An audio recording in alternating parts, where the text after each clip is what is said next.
anao natratry ny fotoana izay natokandreo olona akaiky anao variana manokana Coeur Qui Bat karakara surprise zao izay dia androany nanomana manokana izao surprise anao mpianatra tena tianao izy ireo karakara ny surprise anao androany satria anao ilay namana akaiky fo dia tao ifitiavana tao ifaliana imahery rendu ici izy rehetra miaraka nanomana izao fotoana miavaka izao satria fotoana androany tian'izy ireo hankasitrahana anao ny amin'ny zavatra rehetra le raha natao aminao fa ianao ilay mpampianatra sady namana akaiky fo parce que vous êtes une personne souriante, très sympa, olona cool be fitiavana.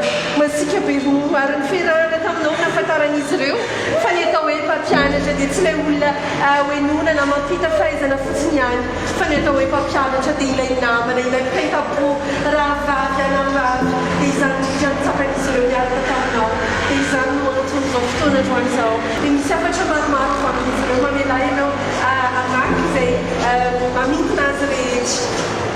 So thank you, Mamy, for being the best teacher I've ever met. And not only you're my teacher, but also became one of our friends. Keep on your good work, and as you always say, I trust in you with plenty of love. Don't worry about things because good things take time from you. Walaupun satapun saya terus kasih nama kau, hijanona pemaafnatra bersama.